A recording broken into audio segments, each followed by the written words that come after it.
Welcome to Lightboard Land.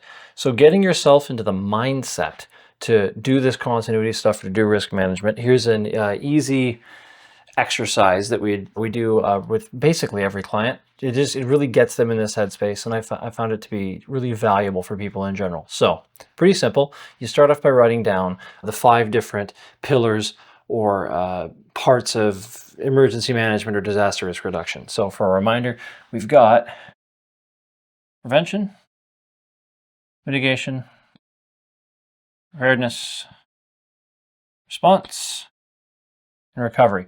So you write all those down. One way that we normally do this is we put this on really, really big chart paper, and then we'd write down the first one, like we'd put down prevention, we'd leave a bunch of space, mitigation, bunch of space, etc., etc.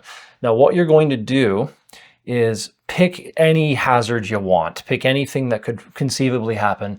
It could be a flood, it could be fire, it could be power outage, whatever. And then you have people walk through and brainstorm these one at a time. These as in solutions that they could do for that given thing with that section one at a time.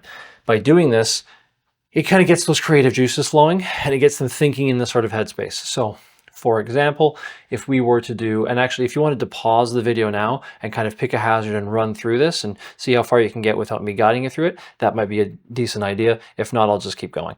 So one that you could do for this, I'm just going to kind of do this off the top of my head. For power outage, for example, so let's say that we were doing this for power outage, we could look at prevention and we'd be looking at things like not needing power. So you are a retailer and you need to be able to do transactions using power, having the ability to do cash transactions. So we'd have cash. We would also, and I'll actually do this in a different color so that things are a bit easier for you guys to see. So we'll grab pink here. So we have cash that we can use.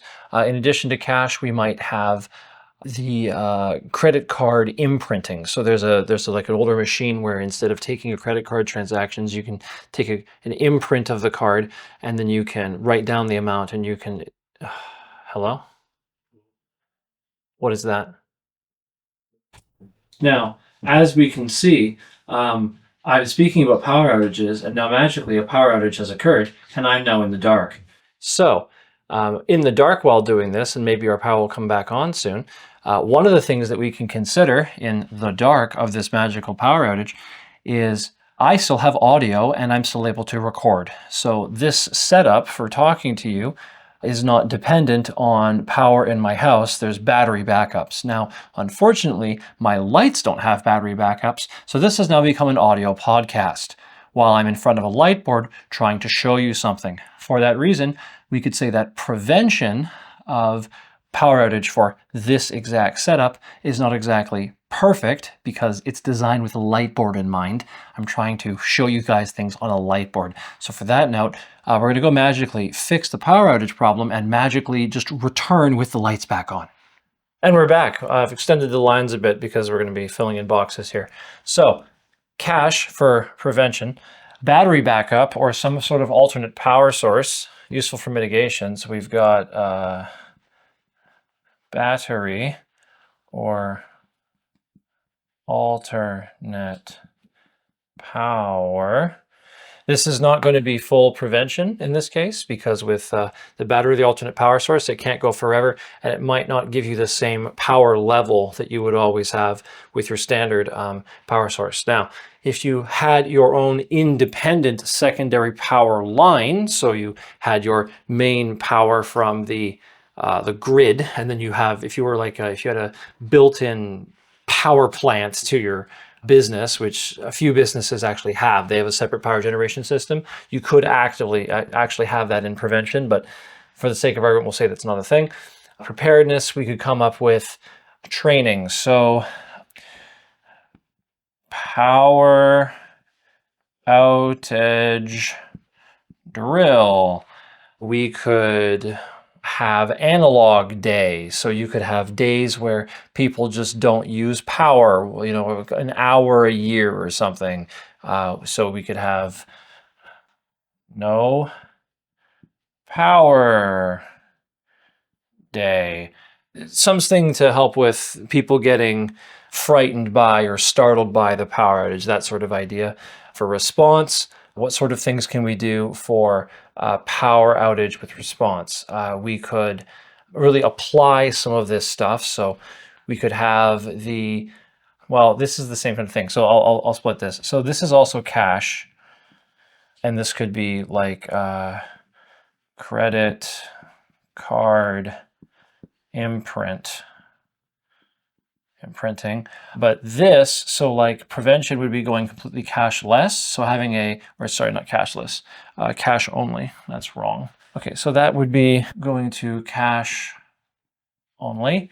So this would be eliminating your power needs entirely. Most businesses won't be doing that, but you could be a cash only business. Then you're not really restricted to power. You don't need power. You're just doing cash transactions for that part of the business anyways.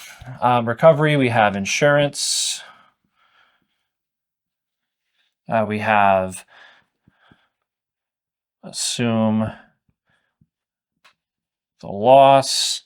We have any number of things, but those are the main two big categories. You're going to insure it, you're going to assume the loss. And then actually for response, there's another strategy I want to put in here, which will apply to almost every type of risk, which is something called war chest.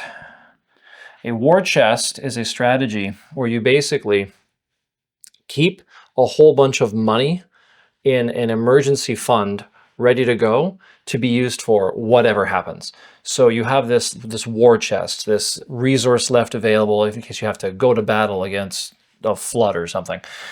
So that war chesting strategies are very commonly adopted. They're very, very good, especially if you don't want to do an individual strategy for each little thing and you want to just be like, whatever happens, we got money to deal with it. So it's a response-based strategy for, we got this thing, it's flexible, it can be used here or here or here or what have you. You've got that flexible war chest, right? So that's that there. So for power outage, this could be a very quick example of like little strategies you can come up with to do different things for etc.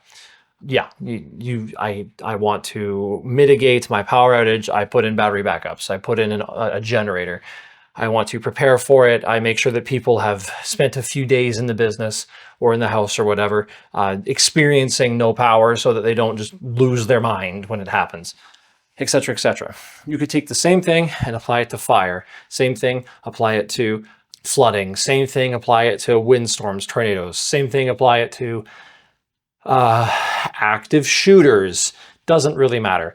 You can take any risk and kind of put it into the structure. So what I recommend you do at this point is find a few things that you think are big risks to you or that you are concerned about. Find a few hazards that you're really concerned about, and then just go through this little exercise and try to come up with different sorts of ideas for what you would do.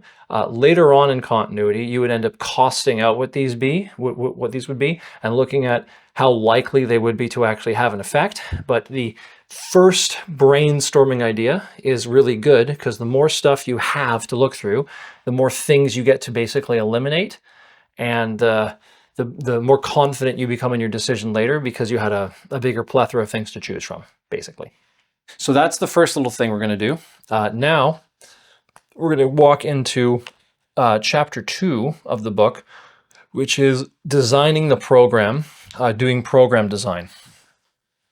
So I'm going to clean this up really quickly here.